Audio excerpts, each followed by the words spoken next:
Ayatnya biasanya apa coba? Ada apa lagi? Aroma ya? 21 ya. A'udzubillahi minasyaitonirrajim. Bismillahirrahmanirrahim.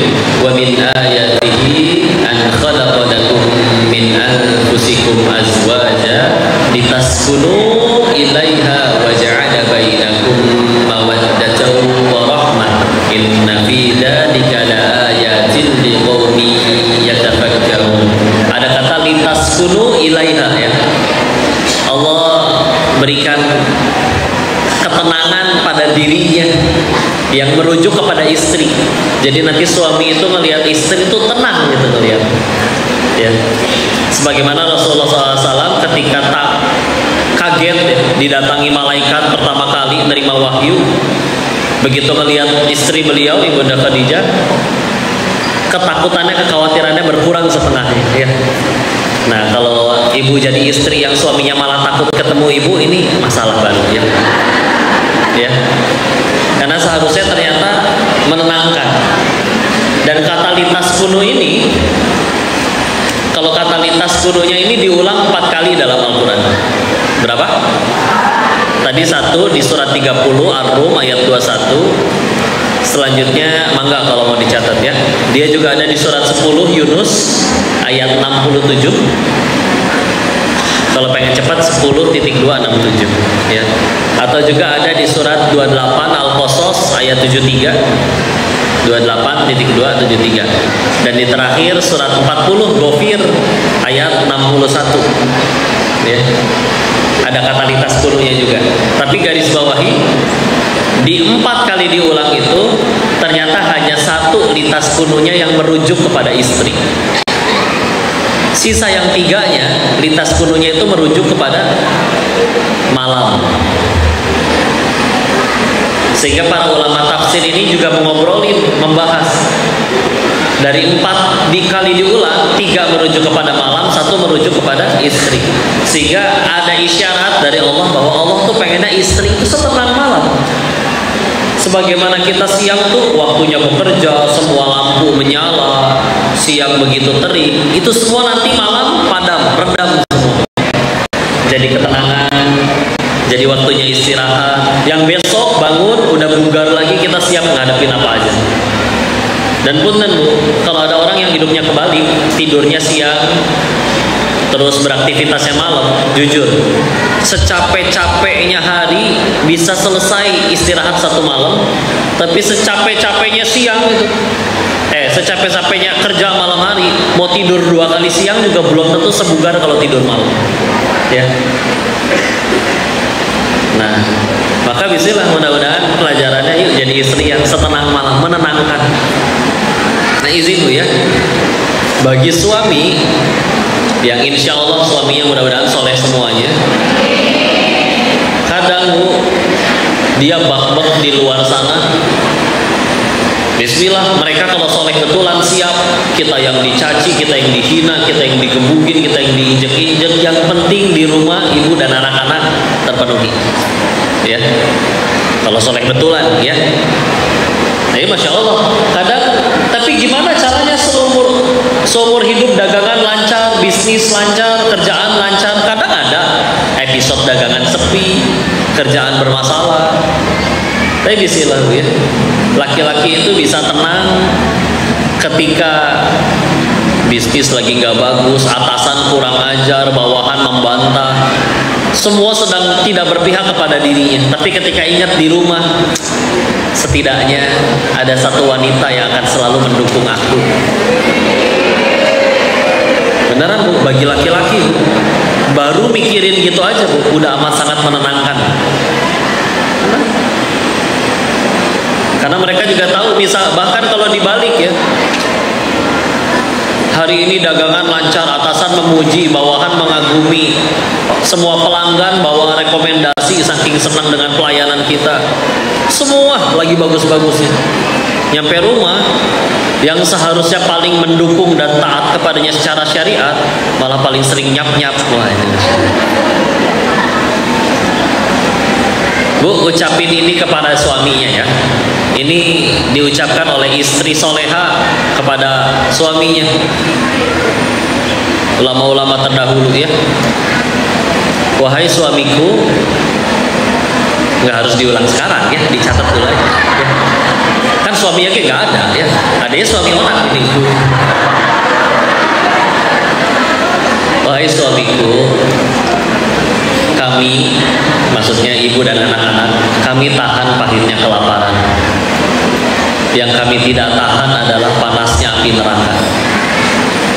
Maka jangan sekali-kali kamu pulang membawa yang haram ke rumah ini. Dan jangan bimbing kami kalau nggak sampai surga. Ya. Mungkin kalau menurut ibu, perasaan kalimatnya biasa aja. Bagi laki-laki yang punya iman, oh itu luar biasa tuh efeknya. Karena misalkan tadi, ya Allah dagangan sepi, gimana ini anak istri? Udah panik, udah sedih, ngerasa bersalah. Nyampe rumah, ibu peluk, gak apa-apa papa. Selagi ini haram, gak apa-apa, kita nikmati. Karena kalau sekedar lapar kami kuat, tahan kelaparan. Yang kami gak kuat tuh panasnya api neraka. Selagi ini halal, halal, barokah, udah kita nikmatin sama-sama di sini.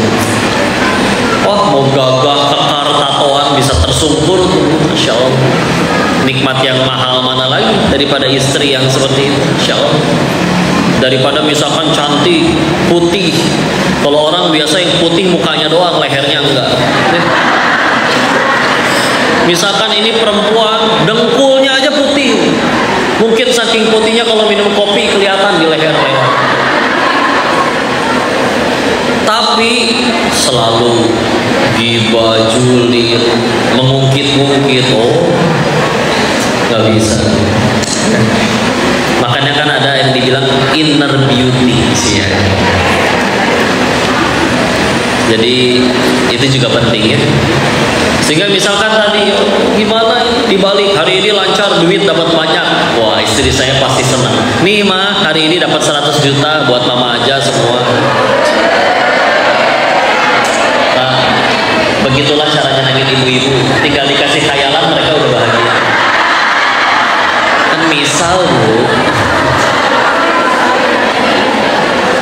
ibu dapat 100 juta, suami udah ngerasa yakin bisa bahagiain istri. Wah, hari ini pun amat sangat mendukung dirinya. Nyampe rumah, ibu pas dikasih 100 juta malah, pak, yang bener aja, lihat tuh tetangga kita, dia tuh bawahan kamu pak, masa mobilnya bagusan dia? Pikir dong, pikir. Bagus gak acting saya? Saya ngambilnya dari film Azab loh itu. Ibu tahu kan akhirnya bagi istri yang kayak gitu tuh akhirnya kayak gimana? Jadi udah nih begini ya, kita dibilang gak ada nikmat, bohong. Gak mungkin Allah gak kasih nikmat. Ini badan sehat, mata ngeliat, napas lancar. Di luar sana ada orang-orang kaya makan pedas sedikit diopname, ibu makan seblak juga, adem-adem aja ya.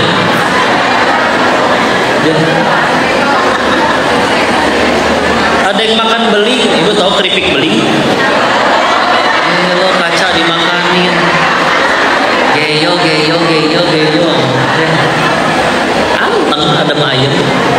Makan wortel nggak keluar wortel, ngerti itu tubuh tuh. Ini wortel yang kalau diambil vitamin A-nya diserap, dialirin ke seluruh tubuh, ampasnya dibuang. Waktunya dibuang kasih sinyal, mules. Bu lihat ya, secanggih-canggihnya zaman, misalkan nanti perut ibu bisa dikonekin bluetooth ke handphone. Waktunya buang air, handphone bunyi. Waktunya ke toilet. Kalau ibu lagi pulas mana bangun? Bangun bau, udah keluar. Sinyal yang terbaik untuk buang air Allah sudah ciptakan, mules. Ibu pernah bersyukur gak pernah mules? Alhamdulillah. Coba kalau gak ada mules, lagi dakwah ceramah tahu-tahu bau. Kita gak pernah mules tahu-tahu ya. Pernah bersyukur gak ibu? Alhamdulillah saya bisa mules. Paling pas itu tuh ya, alhamdulillah. Tapi sambil dibagi-bagiin kan. Jadi udah istilah itu menenangkan bagi suami ya. Mudah-mudahan jadi istri yang kayak gitu. Dapun Bu, pengen suami hebat, tapi kan tidak ada suami yang berhasil sukses hebat kalau dibaliknya tidak ada peran seorang wanita yang luar biasa ya. Wanita yang luar biasa, maka bisilah. Iya, kami tahu ibu juga punya ya beban ngurus anak tuh luar biasa, capeknya luar biasa, belum melahirkan, belum mengandung, belum menyusui. Mudah-mudahan suami dengan suami yang soleh itu bisa menghargai, ya Allah ini istriku juga kuliah kok, dia bisa ngejar karirnya, tapi dia rela ninggalin semuanya demi mengandung anak-anaknya si bapak. Setelah mengandung tentu tidak mungkin seperti dulu waktu masih belum hamil, mulai bertambah bahagia, pakaian mulai tidak muat, nanti habisnya melahirkan ada bekas-bekas loreng-loreng tigernya ya. Apa sih stretch mark, tapi rela bismillah. Maka biasanya dengan laki-laki bakbok di luar dengan sama, semua punya bebannya masing-masing. Minimal dia tahu, dia begitu nyampe rumah pasti tenang, kan ada si dia yang menenangkan. Ya itu dia minimal. Ya udah. Kok ntar dulu kok itu suaminya yang spesies seperti apa dulu? Kan yang milih spesiesnya ibu, ya. Masa salah kita juga ya. Ya itu pentingnya milih suami yang soleh ya. Tapi wanita mah bismillah dulu. Ini ngomongin perempuan ya. Wanita itu dimuliakan oleh Allah. Dulu kan kita tahu ya, wanita itu mohon maaf diperbudak, diperjualbelikan. Kalau ada bayi perempuan itu dikubur hidup-hidup. Surat 81 At-Takwir ayat 9, bi ayyi dzambin qutilat, atas dosa apa kami ini dibunuh. Itu anak tafsirnya kata Buya Hamka di tafsir Al-Azharnya mengutip pendapat Ibnu Abbas sahabat Nabi. Mereka akan bertanya nanti di hadapan Allah, karena baru dia lahir belum sempat bikin dosa, masa dikubur hidup-hidup sama bapaknya. Zaman dulu tuh sekacau itu, kepada perempuan itu seperti itu. Bisa diperjualbelikan, bisa dijadiin kado. Istri tadi hamil, kalau suruh ngelahirinnya depan rumah, udah ada tanah yang udah digali. Kalau keluarnya bayi perempuan, langsung nyemplung ke tanah itu, langsung dikubur hidup-hidup. Seperti itu, ya. Terus Islam datang untuk memuliakan wanita. Ada surat perempuan, An-Nisa. Surat Ar-Rijal nggak ada, ya. Lelaki, ya. Dan ibu kalau beli gorengan sama beli berlian, bungkusnya bagusan mana? Berlian. Gorengan mah bungkusnya dari bekas pulangan umum tahun kapan tahu deh. Kukunya nggak tahu, habis nyabak naon eta si bapaknya. Bari ngorong, bari naonnya. Coba berlian mah Bu. Yang jaganya aja megangnya nggak boleh pakai tangan kosong, kudu pakai sarung tangan. Sarung tangannya aja bukan tiap hari cuci, tiap hari buang ganti baru. Nah, coba ya. Nah, kalian lebih mulia daripada sekedar berlian. Makanya Allah berikan begitu banyak peraturan, terutama untuk aurat wanita, karena berharga. Ibu kalau dikasih permen, milih yang mudah ditaruh di meja, udah bekas dipegang banyak orang, bahkan ada yang udah pernah dimasukin mulut orang, ditaruh lagi di situ, atau yang masih jelas-jelas terbungkus rapi. Coba kebayang permen dicicipin sama 8 mulut, ditaruh lagi di meja. Ibu mau nyicipin jadi yang ke-9? Dimuliakan. Oh, tapi di dalam Islam masa ada syariat poligami? Itu untuk membatasi, karena dulu istri itu bisa berapa belas. Nabi Sulaiman aja istrinya berapa? Ya, puluhan, insya Allah ya. Akhirnya dibatasi maksimal 4. Meskipun bunyi ayatnya nikahilah 2, 3 atau 4, tuh disuruhnya langsung 2. Tapi kan ada komanya. Kalau engkau tidak sanggup berlaku adil, maka satu saja. Jangan lupa, jangan sok-sokan amnesia dengan ayat 129-nya. Karena di surat yang sama ayat 129-nya, dan sungguh engkau tidak akan sanggup berlaku adil meskipun engkau ingin. Kadang-kadang kita tidak mengharapkan, kayak Teh Yunda suka bilang, poligami itu boleh, asal satu, jangan sama suami saya. Nah, ya. Tapi tidak mengharapkan, udah syariat. Dan dulu Nabi bisa, Nabi dibimbing oleh Allah, ya. Dan untuk membatasi, karena dulu, masya Allah, ya. Nih, kalau bacain hadisnya sebentar. Ini di hadis riwayat Imam At-Tirmidzi.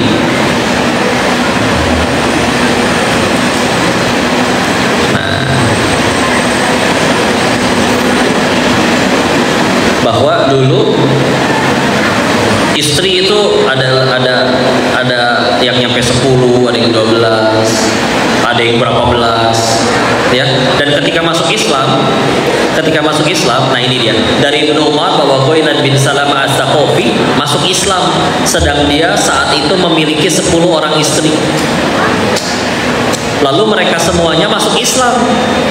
Maka Nabi menyuruhnya agar memilih 4 saja dari mereka. Tuh.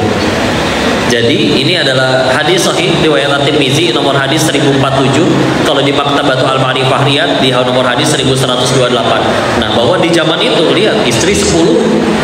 Ya. Dan hanya satu-satunya kitab suci yang menyuruh untuk menikahi satu saja hanya Al-Qur'an. Ibu kalau mau coba buka punten ya, Alkitab, Weda, apa segala Tripitaka, tidak akan nemuin perintah untuk nikahilah satu saja. Sehingga izin ya, mudah-mudahan ini seharusnya nyampe ke bapak-bapaknya. Ya. Betul kita tidak mengharapkan, tapi kalau misalkan ada yang ngelakuin itu niatnya katanya sunnah, masalahnya sunnah tuh banyak. Dan Nabi ngelakuin sunnah yang lebih rajin, contoh tahajud, duha.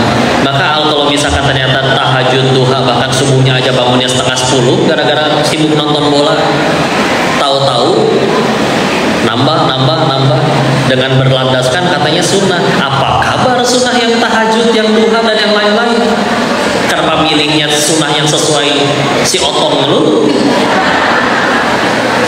Kadang mereka bilang, kadang iman tuh kuat, kadang imron yang gak kuat. Gitu katanya, kurang ajar. Jadi bahas ke situ. Ya balik lagi di sini ya. Wanita dijaga, dimuliakan. Makanya wanita kan selagi hidup itu pilihannya 3. 1 sebagai putri, sebagai anak. 2 sebagai istri, nanti juga ada sebagai ibu. Ya. Dan 3-tiganya dimuliakan. Anak perempuan tuh secara fikih dia lewat dari akil balik pun orang tuanya masih harus bertanggung jawab nafkahi. Kapan lepas dari tanggung jawab untuk menafkahi? Setelah dinikahi. Kalau anak laki-laki secara fikihnya setelah nyampe akil balik, sebetulnya secara fikih orang tua sudah tidak berkewajiban lagi menafkahi si anak ini. Kecuali memang ada pengecualinya. Kalau misalkan contoh si anak ini harus dalam masa pendidikan, yang kalau dia sambil kerja sambil nyari nafkah sendiri, pendidikannya yang nanti ilmunya diharapkan bisa mengangkat tinggi derajatnya keluarganya di akhirat, maka itu silakan kalau masih dibiayai, ya. Tapi kalau ternyata sudah sanggup dan sudah akil balik, sudah tidak wajib. Walaupun ada penurunan standar. Dulu Muhammad Al-Fatih umur 22 udah jadi sultan, umur 15 udah jadi wali kota. Sekarang kadang umur 30 aja udah kuliah lulus bertahun-tahun juga masih minta uang jajan ke emaknya. Nah, ya. Jadi secara pikirnya seperti itu. Wanita, wah, dia jadi putri ditanggung orang tuanya. Nanti jadi istri, suaminya harus bertanggung jawab atas dirinya. Nanti jadi ibu, luar biasa. Anak-anaknya itu diminta. Islam itu agama yang masya Allah benar-benar menyuruh anak itu takwa sekali, nurut sekali kepada orang tuanya. Ya. Sampai misalkan punten ya, ada anak dilahirin, langsung dibuang ke tempat sampah. 30 tahun kemudian yang dibuang ke tempat sampah ini jadi konglomerat. Tiba-tiba orang tuanya datang, nah ini kami yang dulu buang kamu, minta duit dong. Coba, udah dibuang, begitu kaya balik lagi minta duit. Menurut Islam kasih jangan? Kasih. Meskipun nanti anaknya komplain, kok orang tua saya jahat? Iya, ada pengadilannya nanti di sisi Allah. Kita berbuat baik kenapa? Allah suruh. Allah udah suruh mah udah. Allah udah suruh perintahin. Betapa banyak ya, insya Allah nasihat untuk melakukan ketakwaan itu kepada ibu. Ini ibu semua berarti ya? Ada yang masih jomblo? Ada yang jomblo? Coba. Oh iya betul ya. Kalau saya bilangnya jomblo berarti janda juga termasuk ya. Gak apa-apa ya. Tinggal mudah-mudahan jodohnya juga soleh ya. Tapi tidak tenang, saya nanya kayak gini kan bukan pengen nafkahin ibu ya.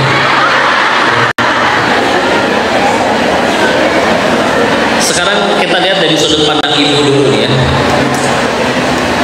Saya dapat nasihat tentang orang tua itu, masya Allah. Kalau ada seorang anak, ada ulama terdahulu ngomong kayak gitu.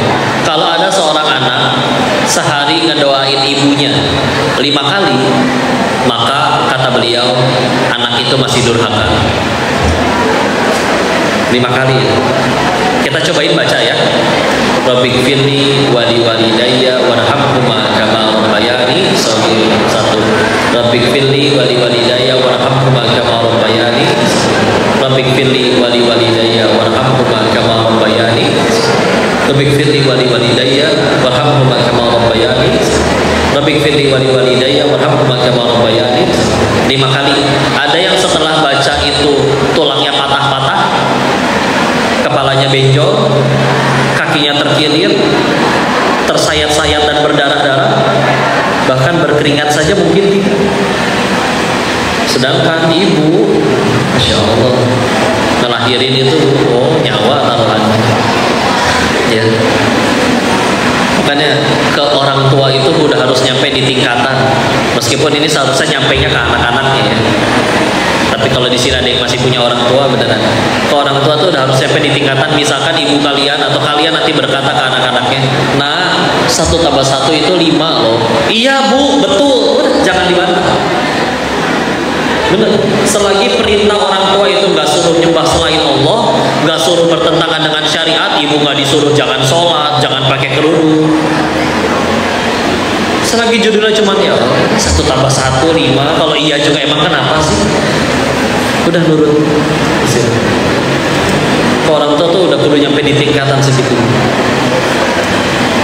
Dan di selain kalau baca di kitab Riyadhus Shalihin Imam Nawawi, dikutipkan salah satu hadis Nabi bersabda yang maknanya sungguh hina, sungguh hina, sungguh hina 3 kali. Siapa wahai Rasulullah? Orang yang mendapati orang tuanya ada dalam kepengasuhannya, lalu si orang ini gagal ke surga, hina. Misal ibu 4 bersaudara, dari 4 anaknya ibu, dari 4 anaknya orang tua ibu, milihnya pengen tinggal sama kalian. Terus kalau si anak yang dipilih sama si ibu ini gagal ke surga, kata Nabi, hina, hina, hina. Bahasa ininya, kamu ngapain aja itu teh amalan pi surga eun pisan. Orang tua itu pintu surga paling enak. Ibu apalagi. Terus kamu udah dipercaya dipilih sama orang tuanya masih gagal, meskipun iya repot, ya Allah nyebokin, ya Allah nyekain, ya Allah nyuapin. Yang lain mah teman-teman kita bisa mejek tuh di luar ngeliatin storynya, ya Allah saya mah harus ngasuh ibu saya. Terus kalau ternyata udah kayak gitu pun masih gagal ke surga, itu nyaris mustahil kadang-kadang. Nah itu amalan di surga ini bisa. Abdullah bin Amr bin Al-As, anaknya Amr bin As, siap datang ke hadapan Nabi. Saya siap mati dalam jihad Rasul. Ditanya balik sama Rasul, punya orang tua nggak di rumah yang masih perlu pertolongan? Punya, pulang jihadmu di rumah. Kalau mati itu ada punten atuh karena orang tua mah nggak, jangan pernah berantem sama orang tua ya, nggak ada untungnya. Menang jadi abu, menang jadi arang, kalah jadi abu. Menang debat ngerasa bener, enggak surga sama ibu tuh udah nggak boleh mikir menang salah, bener salah, menang kalah, udah nggak boleh. Mikirnya adalah dia pintu surga saya, udah.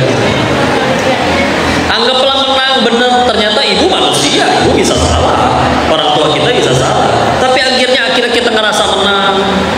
Dan ada yang nyakitin, akhirnya dia mau ngucap lagi ke Allah, ya Allah, anak saya yang masih sakit, punten, haram bagi kalian surga, ya.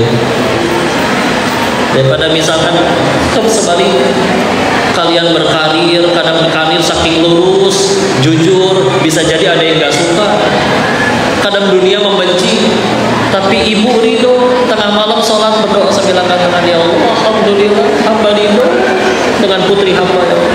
Satu kaki langkah kalian udah di surga. Orang tua, derajat kalian, hei para ibu, kalian tuh sedimuliakan itu, ya. Karena kalau ada yang bilang child free, nikah aja, nggak pengen punya anak, loh, derajat tertinggi wanita itu ketika jadi ibu itu, masya Allah, sederhana, ya, luar biasa. Bukan berarti jadi nggak boleh kerja, nggak boleh apa, ya ada aturan fikih tentang itu. Tapi kalau kita bicara kemuliaan yang tertinggi, bukan ketika ibu jadi direktur, ibu jadi direktur, meninggal ibu nggak ditanya jabatannya, tapi ditanya jabatan ibu pakai buat apa.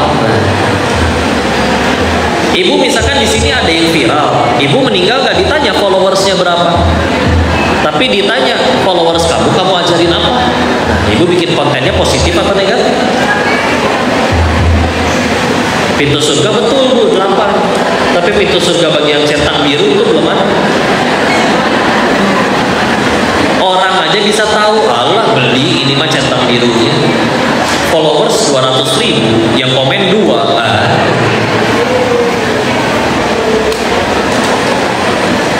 Yang like 12, yang 6 akun silumannya.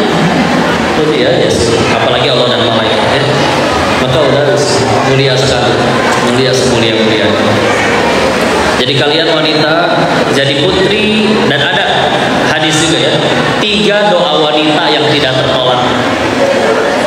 3 doa wanita yang tidak tertolak. 1, doa putri untuk orang tuanya, untuk ayah.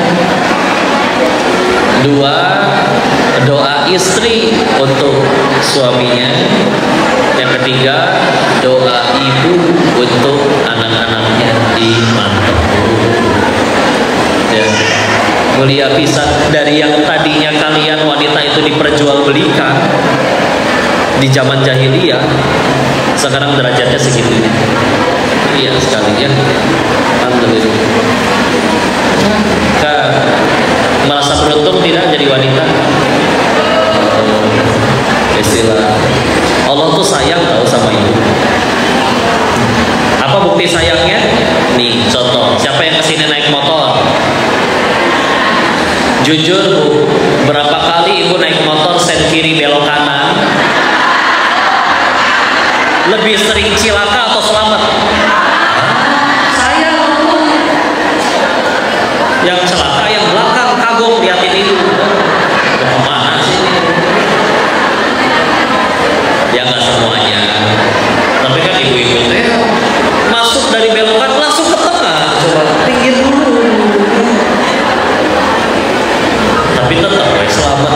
Ada yang datang ke pengajian ini tadi pagi jatuh dari motor dulu? Enggak. Aman. Meskipun nggak tahu, kadang udah mau masuk ke jalan raya langsung ke tengah, sen kiri sen kanan nggak jelas, pakai headset lagi diklaksonin teh nggak nyadar ya. Luar biasa, ras terkuat di muka bumi. Orang bilang potensi sakitnya laki-laki itu secara fisik, ya, cuman patah tulang. Kalau perempuan apa? Melahir. Kok patah hati sih? Kan saya bilang secara drama ibu. Kan secara fisik melahirkan. Patah hati. Ibu mau patah hati. Emang ibunya masih SMA?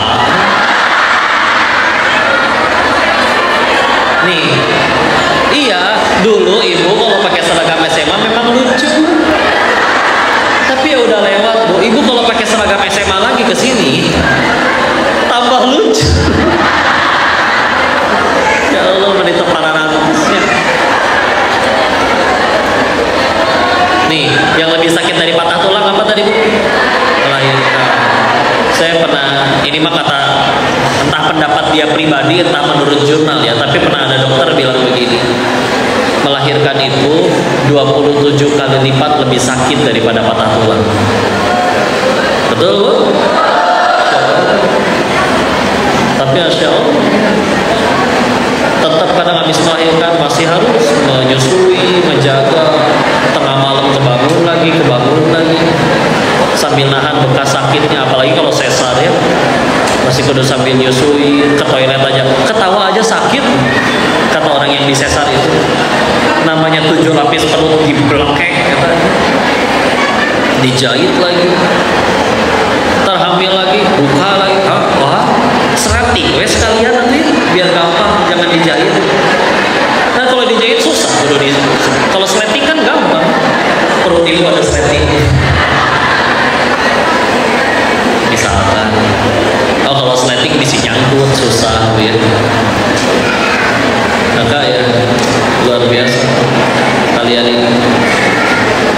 Kadang-kadang sampai ada yang bilang, oh nggak semua ya, amit-amit sakit melahirkan, saya emang nggak mau lagi. Sekarang anaknya 4. Masya Allah, doyan apa gimana? Ya gimana? Kadang suka bilang namanya juga Bogor kok hujan melulu. Nggak apa-apa, pahala ya, luar biasa.